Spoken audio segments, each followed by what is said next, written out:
To maximize the chances of success for you as a startup when you're at the very beginning, you want to make sure you get three things right that are also statistically proven to increase your chances. So the first one is getting the product and the business model right.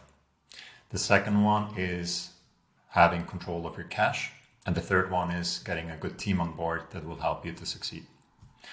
So looking at product and business model, the main thing there is that you manage to break down what value you want to bring to the market into value dimensions that allow you to easily assess, is what I'm doing actually on one hand relevant, but is it also superior, ideally a factor X superior to what I'm bringing to the market compared to what we have today. And that you can do quite easily and also validate this value by testing on the market through interviews and different means.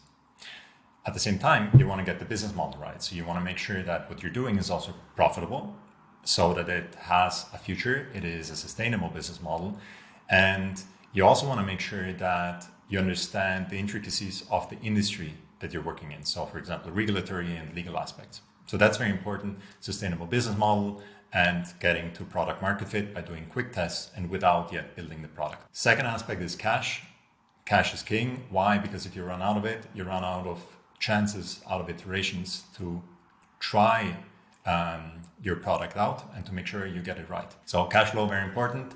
How do you do that? Especially at the beginning, keeping your expenses as low as possible, paying yourself just the bare minimum as a founder, splitting up the rest in equity, and only later increase the expenses once you know where you want to invest the money, because it actually helps you to grow the business. The third thing finally is, of course, the team. You want to have the right team on board. So first of all, right skills, complementing skills between you and your other founders or any other people you involve in the process.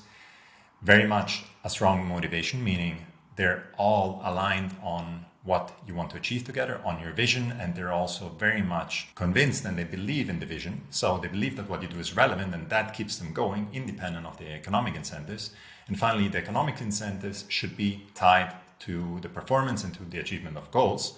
So ideally, incentives should be mainly equity and as little as possible about salaries. So salaries, again, should be as low as possible, but at the same time be enough so that you don't have to worry about money. And the rest should be equity, but tied to achieving certain goals. So to summarize, to maximize your chances of success, get the product right and the business model, have control of your cash flow, and get the right team on board.